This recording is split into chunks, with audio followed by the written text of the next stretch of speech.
तो जैसा कि आप लोगों ने देखा होगा या सुना होगा कि झारखंड सर्किल में है ना GDS यानी कि ग्रामीण डाक सेवक का वैकेंसी निकला हुआ है। ठीक है, टोटल 1118 पोस्ट पे निकला हुआ है।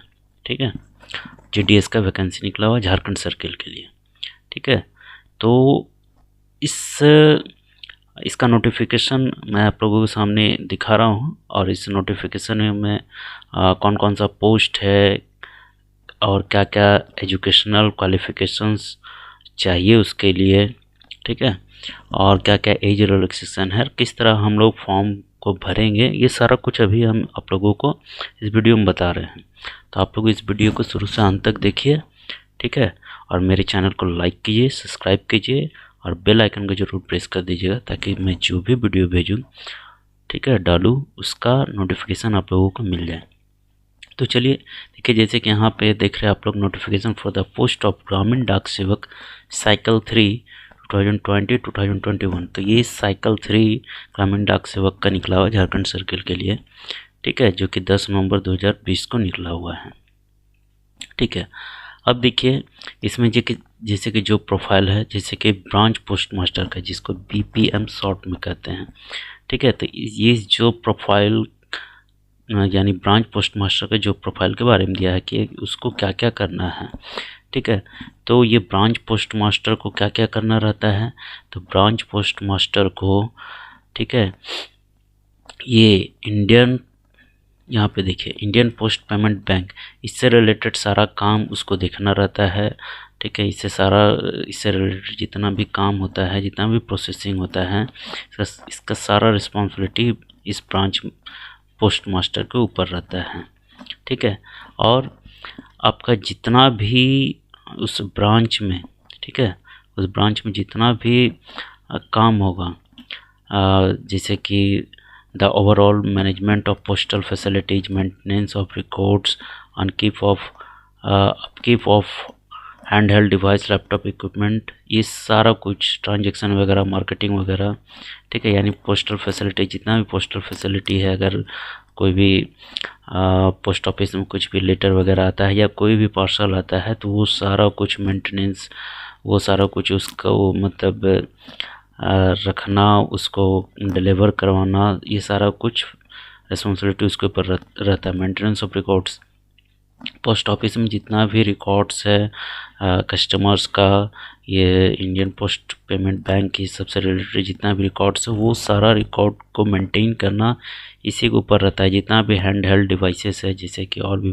जितना भी डिवाइसेस, लैपटॉप हो गया, ये सब कंप्यूटर हो गया, तो वो सब का भी सारा देख रेख, मेंटेनेंस इस ब्रांच पोस्ट मास्टर के ऊपर ही रहता है। ठीक है, अब देखिए यहाँ पे ब्रांच पोस्ट मास्टर को के ऊपर और क्या रहता है, ये पूरा पोस्ट ऑफिस का जिम्मा रहता है कि पोस्ट ऑफिस में सारा काम सही से हो। उसके नीचे जो भी है डाक सेवक है या फिर असिस्टेंट ब्रांच पोस्ट मास्टर है, वो सब को भी वो सब का भी सुपरविजन इसी के ऊपर रहता है। अब देखिए यहाँ पे ब्रांच पोस्ट मास्टर के लिए ये जो इंडियन पोस्ट पेमेंट बैंक से रिलेटेड जितना भी काम होता है ना, तो उसका क्या है, उसका जो पेमेंट बनता है ये एड ऑन बनता है, मतलब इंसेंटिव के तौर पे मिलता है इन लोगों को। ठीक है, ब्रांच पोस्ट मास्टर को। उसी तरह असिस्टेंट ब्रांच पोस्ट मास्टर का भी सेम काम होता है। ठीक है, इसका मेन काम होता है ब्रांच पोस्ट मास्टर को असिस्ट करना, हेल्प करना।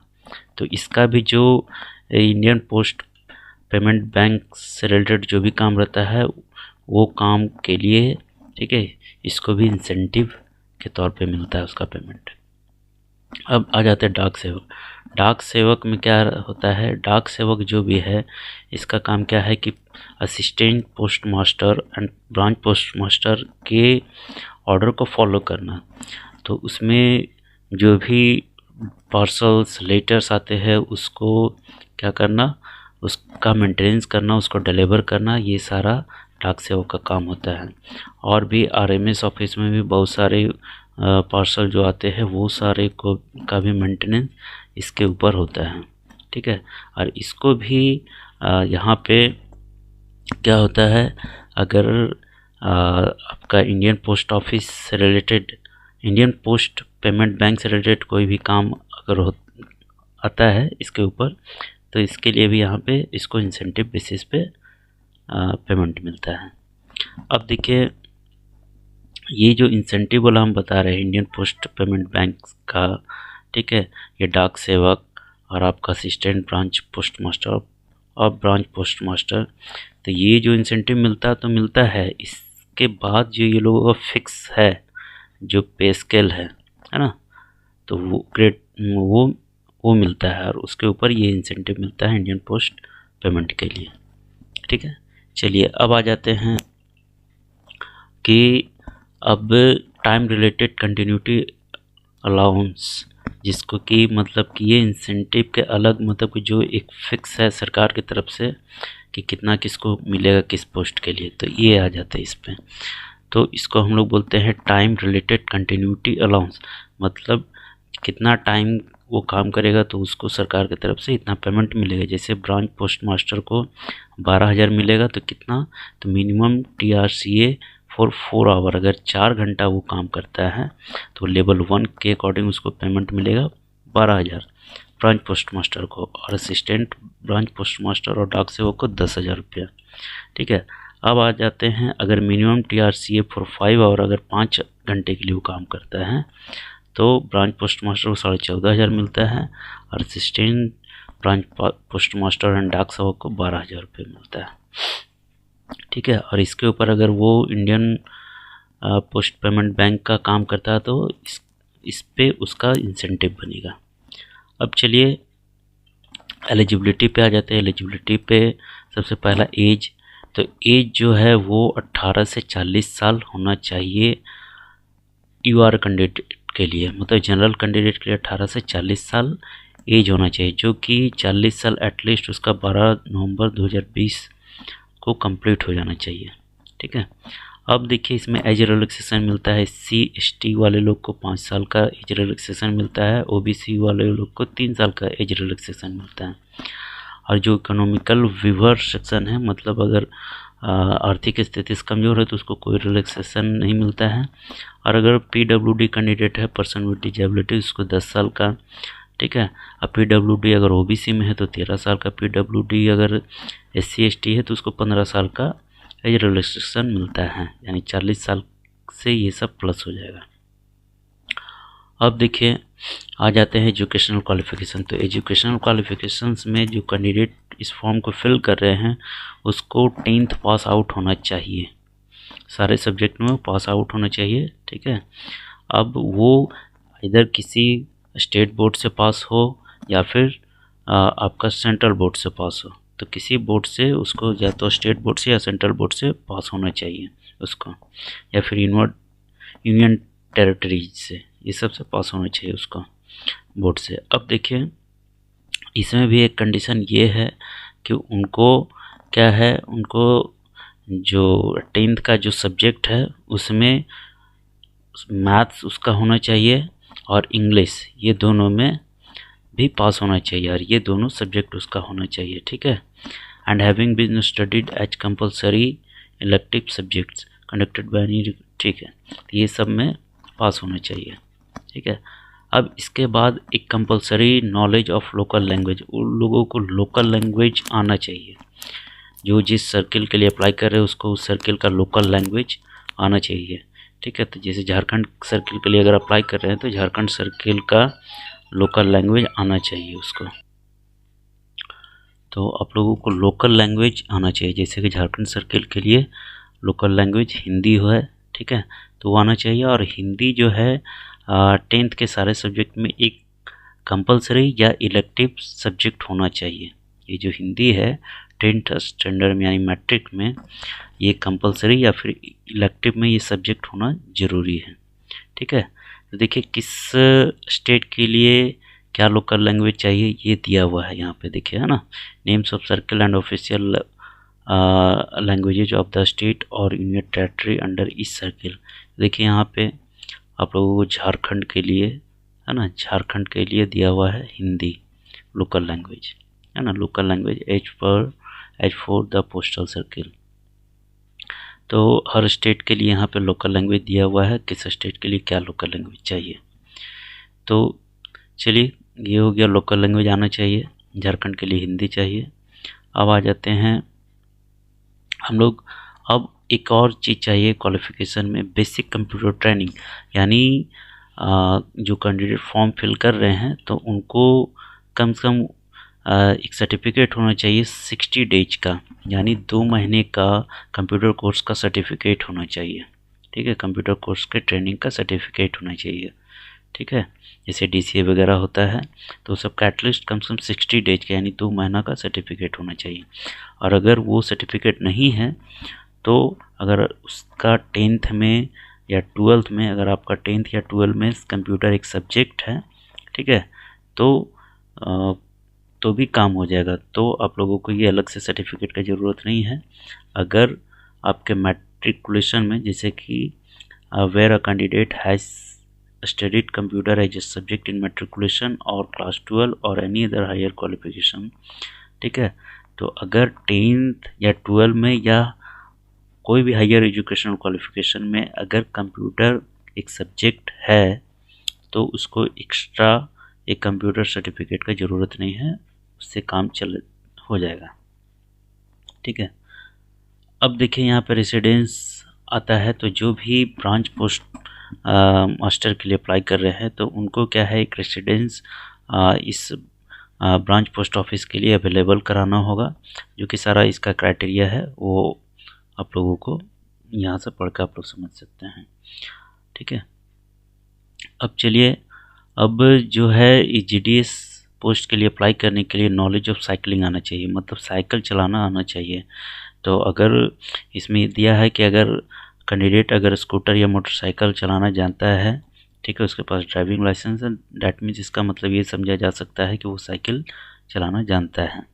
ठीक है, अब आ जाते हैं यहाँ पे, देखिए एक फर्निशिंग ऑफ सिक्योरिटी। यहाँ पे अगर कैंडिडेट का सिलेक्शन होता है ना, ये तीनों पोस्ट के में से किसी एक पोस्ट के लिए अगर सिलेक्शन होता है तो डैट मीन्स यहाँ पे तीनों पोस्ट के लिए, है ना, तीनों पोस्ट के 1 लाख सिक्योरिटी डिपॉजिट यहाँ पे देना पड़ रहा है, जैसे असिस्टेंट ब्रांच पोस्ट मास्टर, डाक सेवक और आपका ब्रांच पोस्ट मास्टर के लिए। ठीक है, तो ये 1 लाख सिक्योरिटी देना पड़ता है, 1 लाख सिक्योरिटी। अब देखिए इसके बाद आ जाते हैं, इस तरह तो हो गया मेथड ऑफ एंगेजमेंट, यानी कि अब जो है यहाँ पे किस तरह से सिलेक्शन होगा। ठीक है, तो सिलेक्शन होता है मेरिट वाइज होता है, मतलब इसमें कोई रिटन एग्ज़ाम नहीं होता है, कोई इंटरव्यू नहीं होता है। जो हर कैंडिडेट फॉर्म भरते हैं तो उसके मैट्रिक पे जो परसेंटेज होता है या मार्क्स होता है, उस बेसिस पे ये मेरिट क्या होता है, डिक्लेयर होता है, मेरिट लिस्ट बनता है उस बेसिस पे। अब देखिए आप फ़ी पे आ जाते हैं, कितना फ़ी लगता है। तो you are general candidate OBC और आपका ये EWS कैंडिडेट के लिए, ठीक है, और ट्रांसमैन, ये सब कैंडिडेट के लिए 100 रुपया एग्जामिनेशन फ़ी लगता है। ठीक है, और SC ST candidate, PW candidate and trans women candidate को 1 रुपया नहीं लगता है, ये लोग को एग्जाम्पशन है फीस से। ठीक है, अब देखिए यहाँ पे आ जाते हैं, ये तो सिलेक्शन क्राइटेरिया हम बता ही दिए। अब इसके बाद है हाँ, देखिए अब आ जाते हैं हाउ टू अप्लाई, किस तरह अप्लाई करना है। तो देखिए अप्लाई करने के लिए आप लोगों को सबसे पहले एक रजिस्ट्रेशन करना पड़ेगा। ठीक है, तो वो रजिस्ट्रेशन करने के लिए देखिए ये जो वेबसाइट दिया हुआ है, ठीक है, इस वेबसाइट पे या तो इस पे क्लिक करके, है ना, या इसको ओपन करके, ठीक है, और 12 नवंबर 2020 से 11 दिसंबर 2020 तक आप लोग क्या कर सकते हैं, रजिस्ट्रेशन करके इसमें अप्लाई कर सकते हैं। तो सबसे पहले ये दोनों में से किसी एक लिंक को ओपन करके इसमें आप लोगों को रजिस्टर करना है। तो रजिस्टर करने के लिए आप लोगों को एक मोबाइल नंबर ज़रूरी है, जो इस मोबाइल नंबर से ये रजिस्ट्रेशन होगा। ठीक है, अब यहाँ पे रजिस्टर करने के लिए आप लोगों को नेम लिखना पड़ेगा, नेम का ज़रूरत होगा, फादर नेम का ज़रूरत होगा, मोबाइल नंबर का ज़रूरत होगा, डेट ऑफ बर्थ का ज़रूरत होगा, जेंडर, कम्युनिटी, ठीक है, किस कम्युनिटी यानी ओबीसी, एससी, एसटी ये सब में किस में आते हैं वो चाहिए। फिर पीएच कैंडिडेट अगर है तो किस टाइप ऑफ डिविजिबिलिटी है वो आना चाहिए। State in which 10th class passed, किस स्टेट से आप 10th क्लास पास्ड हैं उस स्टेट का नाम यहाँ पे मतलब आप लोगों को पता होना चाहिए। किस बोर्ड से आप 10th क्लास पास हैं, ठीक है, वो बोर्ड का नाम पता होना चाहिए। Year of passing class tenth किस ईयर में पास किए हैं उसका वो आपके पास होना चाहिए। ठीक है, क्लास 10th का सर्टिफिकेट नंबर या फिर रोल नंबर, ठीक है, रोल नंबर ऑप्शनल है, सर्टिफिकेट नंबर है तो हो जाएगा।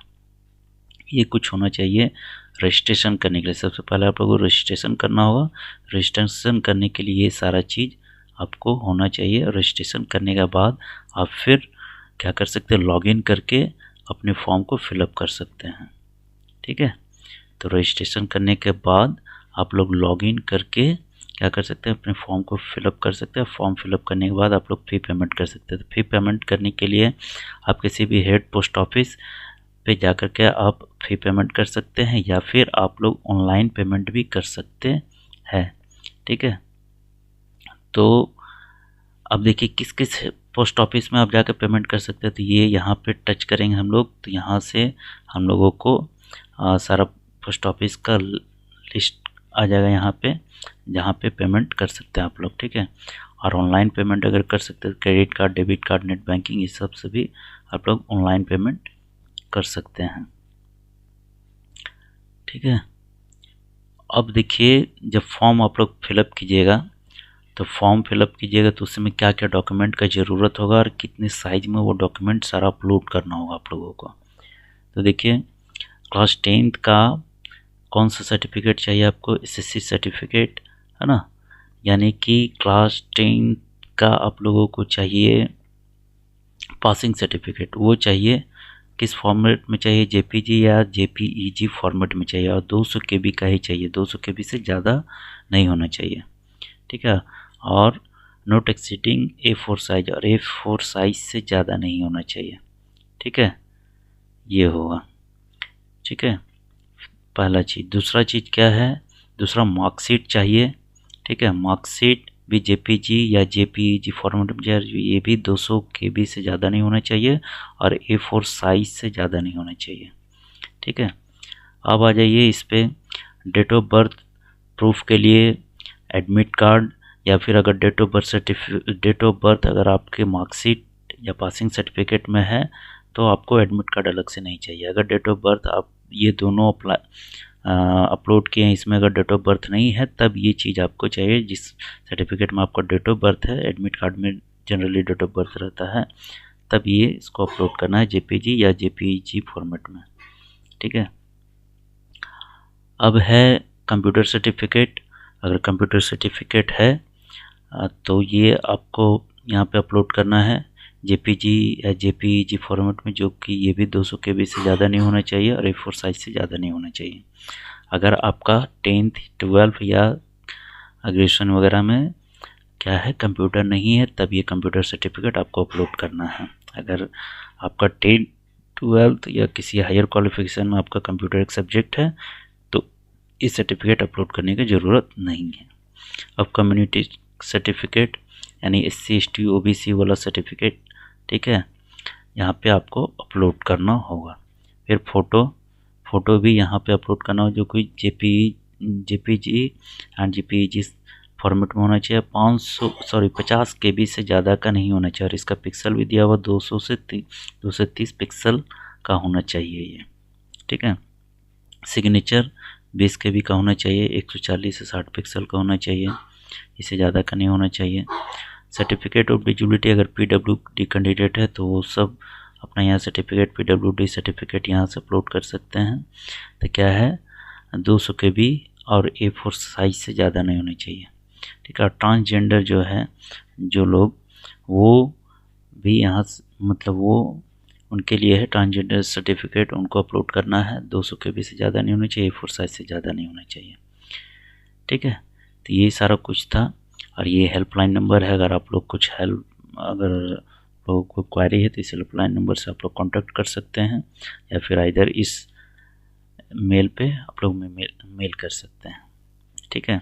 और ये रहा किस किस डिवीज़न में कहाँ पे किस पोस्ट के लिए कितना वैकेंसी है, किस कैटेगरी में। ठीक है।